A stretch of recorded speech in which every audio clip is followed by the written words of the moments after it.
श्री कृष्णा लवेरू जी, श्री सुशील पासी जी, श्री श्रीनिवास जी, श्री पूरन चंद पड्ढी जी, श्री सुखदेव भगत जी, श्री गंगा विष्णु गाजी जी, श्री राजकुमार महतो जी, श्री तीर्थ नारायण खटाइच जी, पप्पू खटाइच जी, लल्लन कुशवाहा जी, नरेश राम जी और हमारे यहाँ से उम्मीदवार श्री सुरेंद्र कुशवाहा जी, आप सबका और मंच पर आसीन सभी नेतागण, कांग्रेस के पदाधिकारी, महागठबंधन के हमारे साथी, सबका बहुत बहुत स्वागत। और मेरी बहनों, आप बहुत बड़ी तादाद में यहाँ आई हैं, उसके लिए मैं आपको धन्यवाद देना चाहती हूँ और इस सभा में आपका स्वागत करना चाहती हूँ। भाइयों, आप भी काफ़ी देर से यहाँ खड़े हैं, इसके लिए बहुत बहुत आभारी हूँ आपकी और आपका यहाँ स्वागत मैं करती हूँ। देखिए, ये जो आपकी धरती है, इस पर पूरे देश को गर्व है, क्योंकि यहीं से, बिहार की धरती से हमारा जो स्वतंत्रता का आंदोलन है महात्मा गांधी जी ने शुरू किया। आपके यहाँ के किसानों ने उनको प्रेरित किया कि इतना बड़ा साम्राज्य सामने है, इतना दबाव है, इतना संघर्ष है, लेकिन महात्मा गांधी जी को प्रेरित किया कि आप लड़िए, हम आपके साथ खड़े होकर लड़ेंगे, इस देश को आजाद करेंगे और इस साम्राज्य को शिकस्त देंगे। ये आप जानते हैं कि कितनी बड़ी बात है कि यहां से आपके ही पूर्वजों ने इसी इलाके से, चंपारण से, ये काम शुरू कराया और आपके पूर्वज में से कई शहीद हुए होंगे, कई लोगों ने अपनी जान दी होगी इस स्वतंत्रता संग्राम के लिए, चाहे वो किसी भी जाति के थे, किसी भी धर्म के थे। और हमारी आजादी ने हमें सबसे महत्वपूर्ण चीज क्या दी? हमारा एक संविधान दिया। बहनों, अच्छी तरह से समझो इस संविधान का क्या मतलब है। ये जो संविधान दिया हमें आजादी की लड़ाई ने, जो लोकतंत्र दिया, इसमें आपको वोट मिला। वोट करने जाती हो ना? जाती हो कि नहीं? जाती हो? तो ये जो वोट का अधिकार है, ये संविधान ने दिया। क्यों दिया? ताकि सारी जो शक्ति है ना लोकतंत्र में, वो आपके हाथों में हो, जनता के हाथों में हो। गांधी जी चाहते थे कि ये देश जब बना तो इस देश को जनता ही चलाए, इसीलिए ये लोकतंत्र बनाया गया।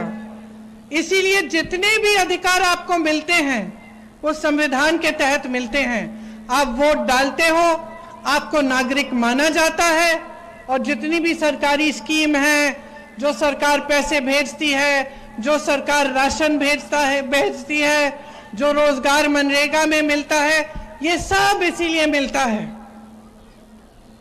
तो आपको मालूम होगा कि आज की क्या परिस्थिति है हमारे देश की। जिस तरह एक समय एक अंग्रेजी साम्राज्य था, उससे कोई कम नहीं है मोदी जी का राज।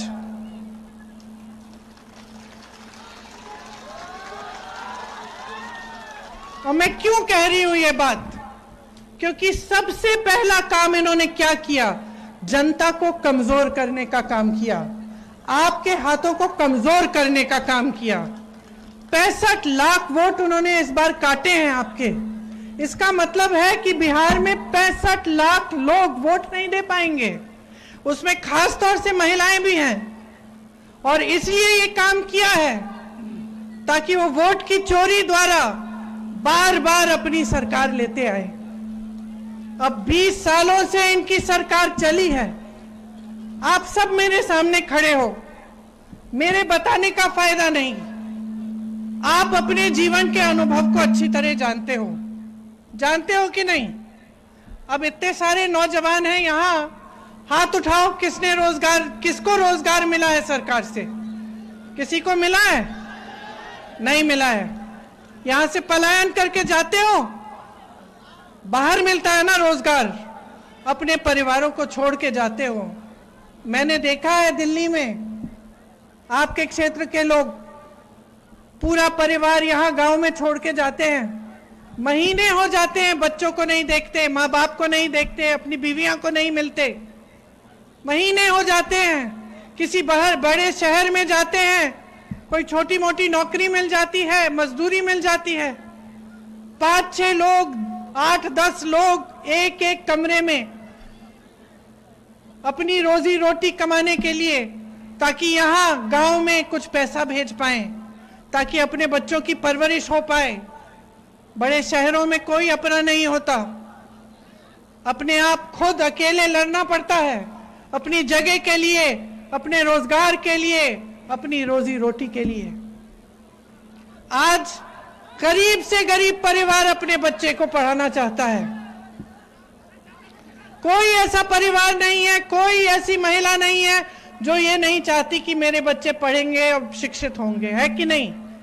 अभी मैं उधर गई थी जहां बुनकर हैं, महिलाएं बुनकर हैं, शॉल बुन रही थी। वहां पे शायद एक संस्था है जिसके द्वारा वो कमाती हैं। मैंने पूछा कि बहन आपके बच्चे कितने हैं?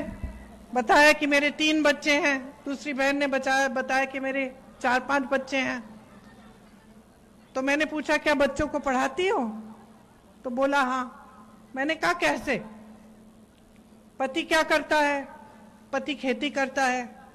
मैंने पूछा कि खेती से कितना कमा पा रहा है? कहती है कि खेती से इतना कमा लेता है कि हमारे पेट में भोजन मिल जाता है, और बाकी मैं कमा रही हूं जिससे मेरा परिवार चल रहा है। यह है आपकी सच्चाई। सच्चाई यह है कि आज खेती से कमा नहीं पा रहे हो। एक जमाने में खेती काफी थी, खेती करते थे, कमा लेते थे। आज खेती का सारा सामान महंगा है कि नहीं? सरकार ने कभी टैक्स लगा दी कुछ चीजों पे, ट्रैक्टर, ये वो, बाकी फिर तेल के दाम बढ़ गए।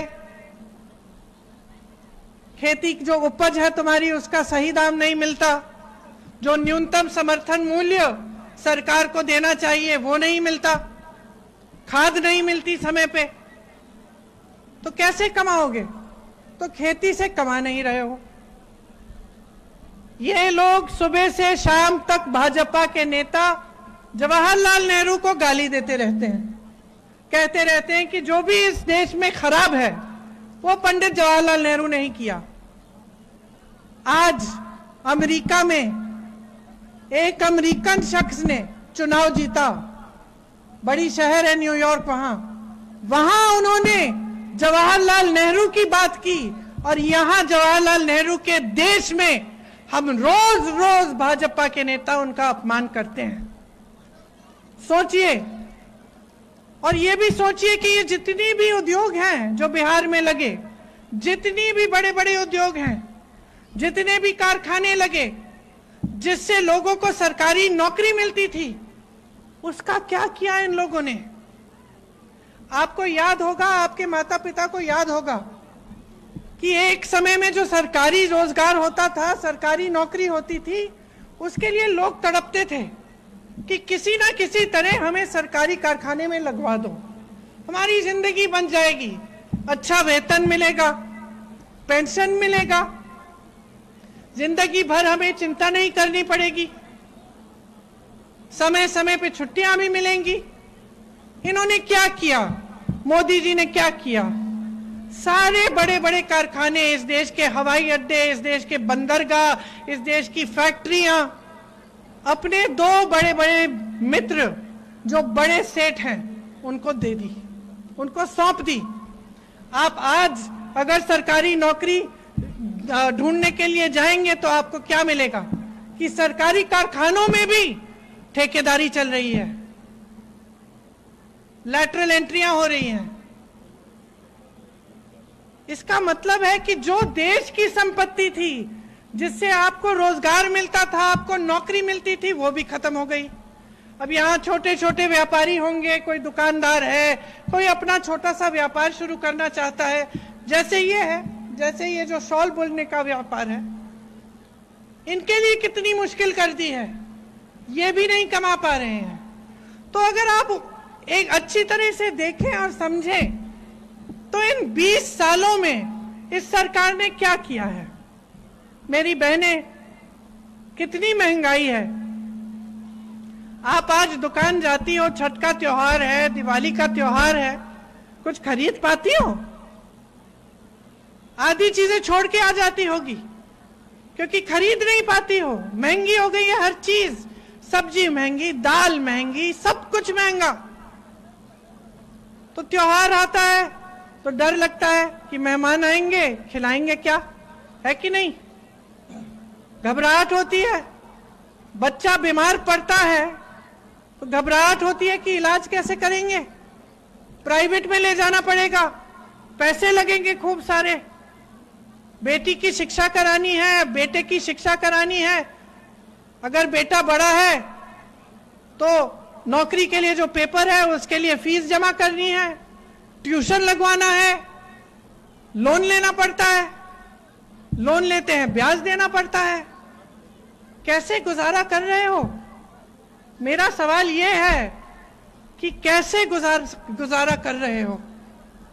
बड़े बड़े नेता आते हैं, भाजपा के प्रधानमंत्री जी आते हैं, गृह मंत्री जी आते हैं और पता नहीं कैसी कैसी बातें करते हैं।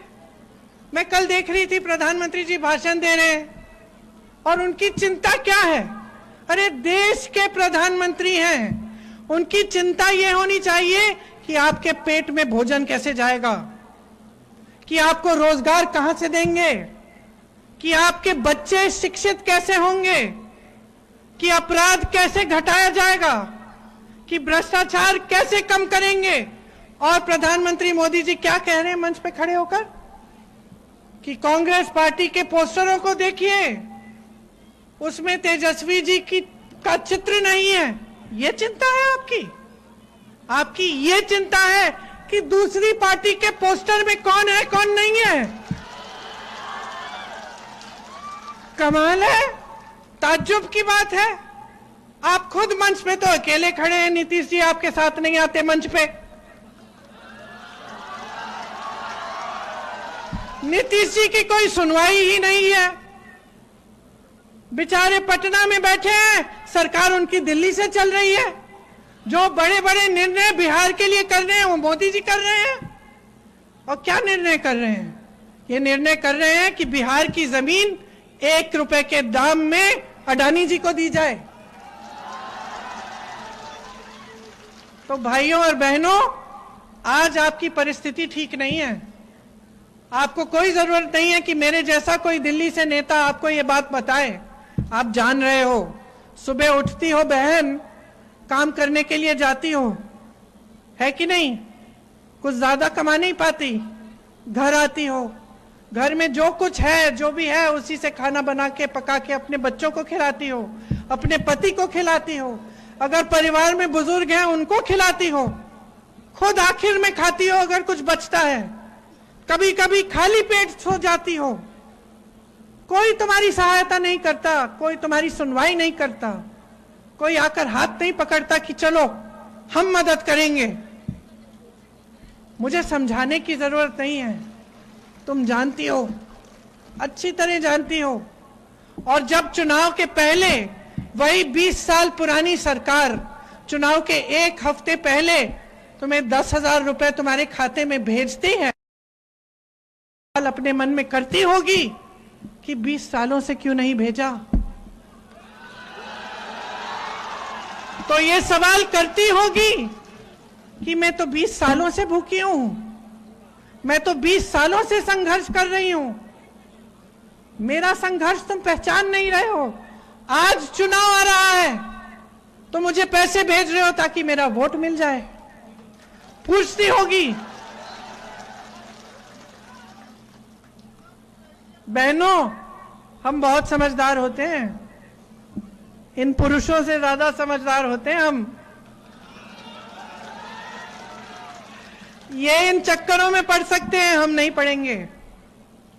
हम समझते हैं नियत। सबसे पहली चीज महिला नियत समझती है। अपनी बेटी की शादी के लिए अगर लड़का ढूंढना पड़ेगा तो सबसे पहले तुम उस लड़के को देख के बोलोगी, इसकी नियत ठीक नहीं है, इससे नहीं कराऊंगी मैं शादी। करोगी कि नहीं? हंस रही हो। बिल्कुल, मेरी भी बेटी है, मैं जानती हूं, एकदम पहचान लेती हूं मैं किसकी नियत ठीक है किसकी नहीं है। तो मैं सिर्फ इतना कहूंगी आपको, 10,000 रुपए आए चुनाव से पहले। भाजपा की सरकार ने, मोदी जी ने बड़ा बड़ा ऐलान किया, लो 10,000 दे रहा हूं। बहुत बड़ा एहसान कर रहे हैं आप पे, आप ही के पैसे आपको मिल रहे हैं। बाकी समय तो अडानी अंबानी को देते रहते हैं। ठीक है, अच्छी बात है, 10,000 मिल रहे हैं, ले लो। और एक बार मिलेंगे अभी चुनाव से पहले, ले लो। उससे कुछ अच्छा उसको बचा लो, बच्चों के लिए कुछ अच्छा कर लो, घर की मरम्मत कर लो, किसी का इलाज कराना है करा लो। लेकिन ये बात समझ लो, चुनाव के बाद नहीं मिलेंगे।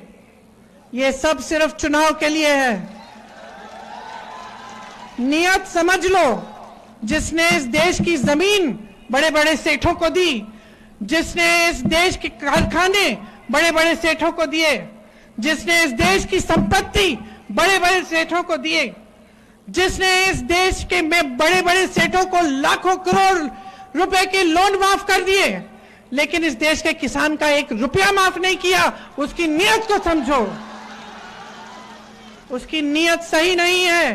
पैसे लो और वोट अपने दिल से, अपनी जमीन के लिए, अपने बिहार के लिए, अपने भविष्य के लिए, अपने बच्चों के लिए महागठबंधन को दे दो।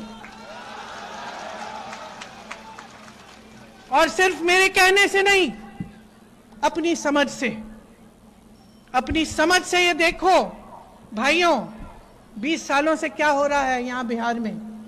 ये धरती जो है इस देश का गर्व है, इस देश का केंद्र होती थी। ये धरती, इसने सबसे बड़े बड़े अधिकारी दिए, आईपीएस दिए, आईएफएस दिए, आईएएस दिए, बड़े बड़े नेता दिए। स्वतंत्रता संग्राम से लेकर आज तक बड़े बड़े नेता दिए। इस धरती में जो शिक्षा की व्यवस्था थी वो इतनी बढ़िया थी कि अच्छे अच्छे अधिकारी सिर्फ बिहार से आते थे। ठप हो गई है। सारी कंपनी कहां जा रही है? गुजरात में जा रही है। मैंने नहीं कही है बात, आपने कही है ये बात। सारी ठेकेदारियां कहां जा रही है? सारा काम किसके पास जा रहा है? कहां के सेठ है वो? सब वहां जा रहा है, सब वहां जा रहा है, सब अडानी जी, अंबानी जी के पास जा रहा है। और यहां क्या हो रहा है? जब जब चुनाव आता है, चलो जनता को एक दूसरे से लड़ा लेते हैं, वोट मिलेगा। मैं उत्तर प्रदेश में काम करती थी। एक बार एक गांव में गई, कोई सड़क नहीं थी, पैदल गई, थोड़ी देर घर के अंदर घुस गई, एक महिला मिली। मैंने कहा बच्चे पढ़ा रही हो? कहती है नहीं, पाठशाला ही नहीं है। अच्छा, तो फिर क्या करती हो? यहां बैठे रहते हैं, मैं काम करती हूं। ठीक है। पानी है? नहीं है। टूटी है लेकिन पानी नहीं आता। बिजली है? खंबा लगा था 10 साल पहले, बिजली नहीं आती। सही बात है, मैं तो यूपी की कर रही हूं, यहां भी वही होगा। तो मैंने पूछा, अच्छा बताओ वोट किसको देती हो? इसी विधायक को देती हो जिसने तुम्हारा कुछ काम नहीं किया? कहती है दीदी वोट तो मैं इसी को देती हूं। मैंने कहा क्यों? कहती है क्या है कि हमारे घर आते हैं ना, और जब पूजा के समय हमसे शपथ खिलवाए कि हम भाजपा को अपने धर्म के नाम पर वोट देंगे। तो मैंने कहा बहन, तुम्हें नहीं लगता तुम्हारा इस्तेमाल हो रहा है? तुम्हारा पानी नहीं है, बिजली नहीं है, सड़क नहीं है, पाठशाला नहीं है बच्चों के लिए, रोजगार नहीं है, और तुम बार बार वोट दे जा रही हो, क्योंकि बार बार वो आके तुमको धर्म के नाम पर फुसला रहे हैं और धर्म के नाम पर तुम्हारा वोट ले रहे हैं। कभी धर्म के नाम पर, कभी जाति के नाम पर, कभी कुछ और कर देंगे। जहां जाओ बोलने लगते हैं कि भाई कांग्रेस वालों ने ये किया है, अपमान किया है, ऐसा किया है, वैसा किया है। ये सब फिजूल की बातें हैं, फिजूल की बातें हैं। अपना ध्यान मत भटकाओ। ये जो चुनाव है ये सबसे बड़ी चीज है। अगर इस देश में एक चीज है, एक शक्ति है जो तुम्हारे हाथों में है, समझ लो इसको। 5 साल में एक बार आता है, इसको व्यर्थ मत करो। ये जो शक्ति है तुम्हारी, इससे तुम अपना ही भविष्य बना रहे हो, अपना ही भविष्य बिगाड़ रहे हो। आपस में लड़ने से किसी का भविष्य नहीं बनेगा, किसी के धर्म का गर्व नहीं बढ़ेगा। आप लड़ोगे, आपका नुकसान होगा। आपको याद होगा जब भी कोई बड़ी लड़ाई हो गई है किसी धर्म के बीच, 2 धर्मों के बीच, किसी नेता का नुकसान हुआ? किसी नेता का जनाजा निकला? कोई नेता मिला आपको पड़ा अस्पताल में जिसकी अच्छी खासी पिटाई की थी? नहीं ना। कौन था? कौन था अस्पतालों में? किसके जनाजे निकले? गरीबों के, गरीबों के। हमेशा जब जब लड़ाई होती है तो नुकसान आपका होता है, खून आपका बहता है, लड़ाई आपकी होती है। बहनों, आप समझो इस बात को। आपके पास आते हैं, कहते हैं धर्म के नाम पर वोट दो। नहीं, विकास के नाम पर वोट दो, अपने नाम पर वोट दो। आपके लिए क्या कर रही है सरकार? कौन सा नेता आपके लिए काम कर रहा है? किसका चेहरा चुनाव के बाद दिखता है या नहीं दिखता है? पानी किसके घर में आ रहा है, क्यों आ रहा है? ठेकेदारियों से कौन अपने पैसे बना रहा है और कौन असली काम कर रहा है जनता के लिए? समझो, जो अपराध बढ़ा रहा है, जो माफियाओं को बढ़ा रहा है, समझो उसको, देखो। और हमसे अच्छा तो आप जानते हो। आपके गांव में आएंगे, मैं अगर आती और पूछती कि भाई बताओ कौन सा अच्छा नेता है, आप सीधा बता देंगे कि यही है जो आता है। तो पहचानो उसको, अपना वोट व्यर्थ मत करो। ये बड़ी बड़ी बातें सब लोग कर लेते हैं आपके सामने आकर, और नेता भी चालाक होते हैं, सब जानते हैं कि क्या कहना है चुनाव के समय, क्या नहीं कहना है। अब बाकी आप पर है, आपके विवेक पर है, आपकी समझदारी और आपकी जो देश के प्रति जिम्मेदारी है वो आप निभाओ। जो हमारा महागठबंधन है वो कई ऐसे काम करना चाहता है आपके लिए, हम लोग करना चाहते हैं। आपने देखा होगा कि मेरे भाई राहुल गांधी ने एक यात्रा निकाली यहीं पे बिहार में, वोट चोरी के खिलाफ। सबसे पहले आपको अपना जो अधिकार है वो दिलवाने के लिए, उसको कमजोर ना हो कर पाए भाजपा वाले, उसके लिए। और ये लोग, इन्होंने क्या कहा? घुसपैठियों के लिए यात्रा निकाल रहे हैं। आप घुसपैठी हैं? बिहार की जनता घुसपैठी है? जब मेरे भाई ने यात्रा निकाली वो आपके अधिकारों के लिए निकाली। और भाजपा के नेता क्या कहते हैं इसके बारे में? क्योंकि वो नहीं चाहते कि आपके अधिकार मजबूत बने, वो नहीं चाहते कि सामाजिक न्याय की लड़ाई लड़ी जाए। आज प्रतिनिधित्व नहीं है आपका। बहुत जगहों आप जहां भी देखो तो पूरी तरह से प्रतिनिधित्व नहीं है। हर जाति का होना चाहिए, अति पिछड़ी जातियों का, पिछड़ी जातियों का, अल्पसंख्यकों का, दलितों का अच्छी तरह से प्रतिनिधित्व होना चाहिए। सही से रोजगार मिलना चाहिए, सही से मौके मिलने चाहिए। यही हमें हमारे संविधान में लिखा है। इसी संविधान के लिए महात्मा गांधी जी लड़े, इसी संविधान के लिए आज तेजस्वी जी, राहुल जी, हम सब लड़ रहे हैं। ये आपकी लड़ाई है, इस लड़ाई को पहचानिए। युवाओं के लिए हम जानते हैं कि आपके पेपर लीक होते हैं और उससे कितना नुकसान होता है। जो बच्चा फीस दे देकर ट्यूशन भर भर कर, फॉर्म भर भर कर पेपर दे रहा है, फीस भरता है फॉर्म का, फिर भी वो पेपर लीक होता है, घोटाला होता है, उस बेचारे को नौकरी नहीं मिलती, उसका समय बर्बाद हो रहा है, उसकी जवानी बर्बाद हो रही है। कई बच्चे 28-28 साल के होते हैं, नियुक्तियां का इंतजार कर रहे हैं, नियुक्तियां होती नहीं है। हाँ, जानती हूं मैं, यूपी में भी यही हाल है, पेपर लीक पे पेपर लीक। ऐसे बच्चे जो 28 साल के हो गए हैं, शादी नहीं हो पा रही है, नौकरी नहीं मिल पा रही है, पेपर लीक हो रहा है हमेशा, बार बार एग्जाम दे रहे हैं, बार बार लीक हो रहा है, बार बार बेचारे आशा उम्मीद रख के बैठे हैं। तो हम चाहते हैं कि आप जब फॉर्म भरोगे इम्तिहान के लिए तो कोई फीस नहीं होगी। हम चाहते हैं और हम करेंगे कि जब पेपर देने जाओगे तो पेपर जो एग्जाम का सेंटर है वहां तक आने जाने का आपको कोई निःशुल्क, आप जाओगे और निःशुल्क आओगे।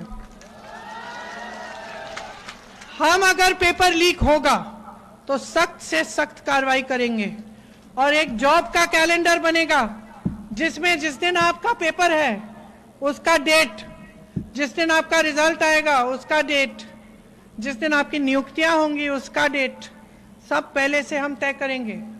और अगर इधर उधर हुई, अगर किसी अधिकारी ने या किसी ने घोटाला करने की कोशिश की तो सख्त से सख्त कार्रवाई करेंगे।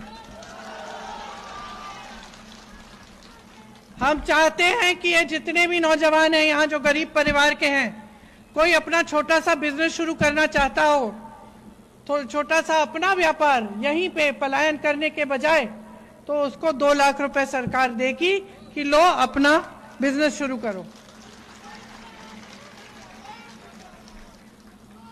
चाहते हैं कि जो गरीब परिवार हैं, जिस परिवार में एक भी रोजगार नहीं है, उसे कम से कम एक सरकारी नौकरी देने की हम पूरी कोशिश करेंगे। जो लाखों सरकारी पद खाली हैं उनको भरने का काम सबसे पहले हम करेंगे। मेरी बहनें, आपके लिए भी हमने सोचा है।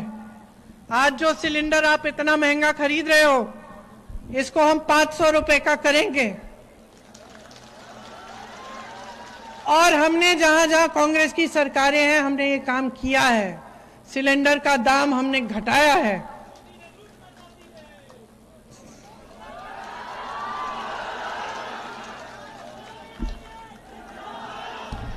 देश का दिवाला निकाला है और सब अपने बड़े बड़े उद्योगपति मित्रों को दे डाला है। रोक लो इनको, रोक लो इनको, सब खत्म करने जा रहे हैं। कल क्या पता चुनाव होंगे कि नहीं होंगे। इतनी बड़ी चोरियां हो रही हैं चुनाव में। आज मेरे भाई ने सबके सामने हरियाणा के चुनाव की बातें बताई हैं, किस तरह से पूरा चुनाव चोरी किया है। पूरा देश देख रहा है और पूरे देश को देखना चाहिए। लेकिन मेरे भाई, देश से शिकायत है, देश चुप क्यों है? चुप क्यों हो? अपनी शक्ति को पहचान क्यों नहीं रहे हो? बदलो इनको।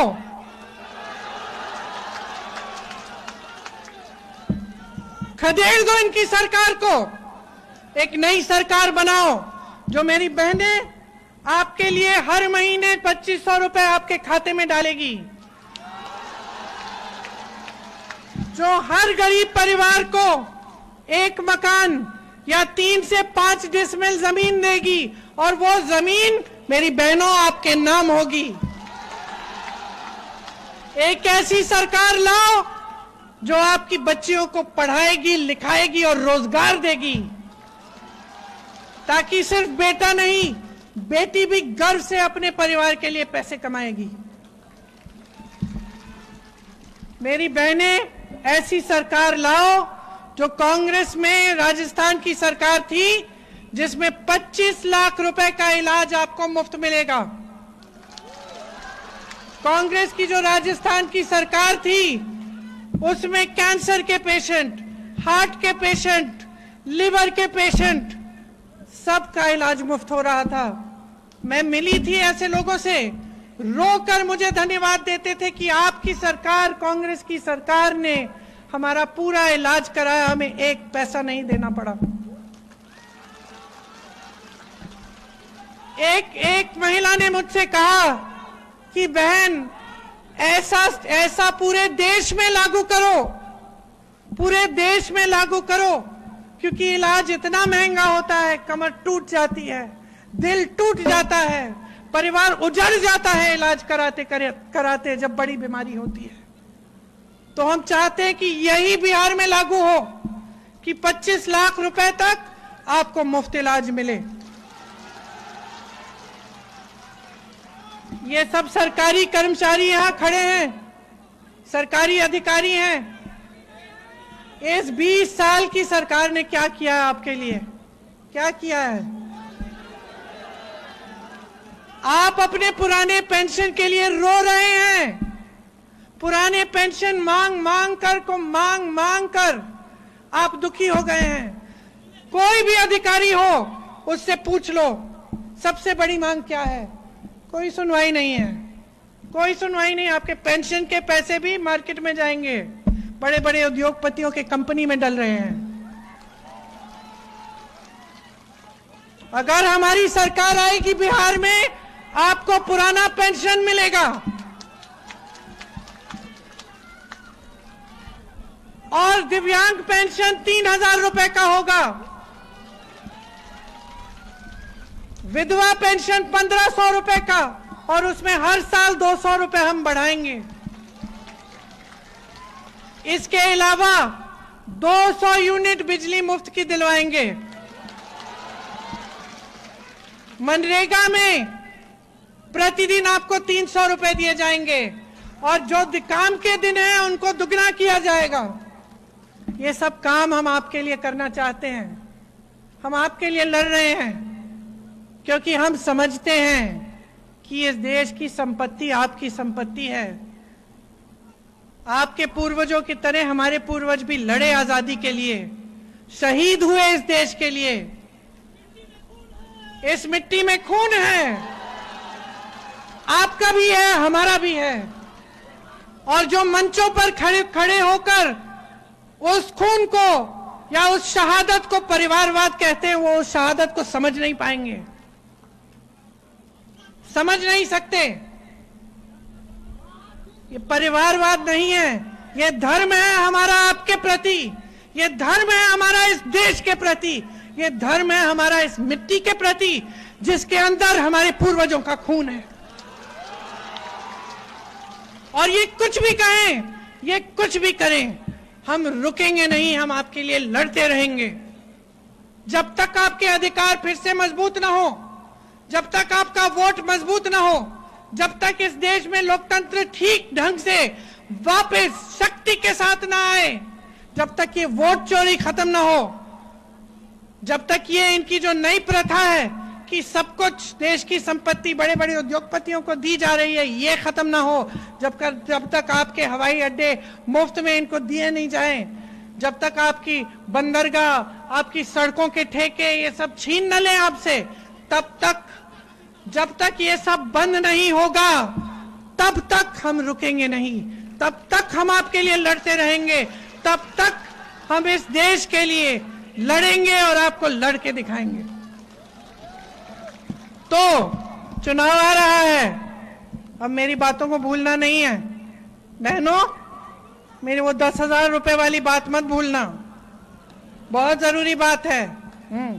ये मत सोचना कि अरे उन्होंने भेज दिए पैसे, अब हमें उनको वोट देना चाहिए, ऐसी कोई बात नहीं है। आप ही के पैसे हैं, आप ही के पैसे हैं।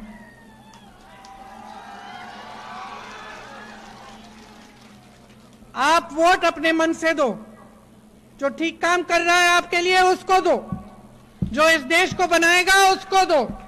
और मेरे भाइयों, थक गए होगे आप पलायन करके, बड़े बड़े शहरों में रह के, खून पसीना बहा के फिर भी कमा नहीं पा रहे हो, थक गए होगे और सुनवाई नहीं है। इधर उधर भटकते हो कि हमारा छोटा मोटा काम हो जाए, घूस देनी पड़ती है, भ्रष्टाचार चरम पे है, थक गए होगे। इस थक को दूर कर मन बनाओ, एक नई सरकार लाओ, एक ऐसी सरकार जो आपके हित में काम करे। महागठबंधन की वही सरकार होगी। बहुत समय ले लिया मैंने आपका, बहुत समय ले लिया मैंने आपका और आपने बड़ी ध्यान से मेरी बातें सुनी। तो पोलिंग के दिन, वोट के दिन भी याद रखना, वोट अपने लिए होना चाहिए, अपने भविष्य के लिए। बहुत बहुत धन्यवाद। एक बार मेरे साथ इस महान धरती की जय करते हैं। बिहार की धरती की जय, बिहार की धरती की, बिहार की धरती की जय हिंद।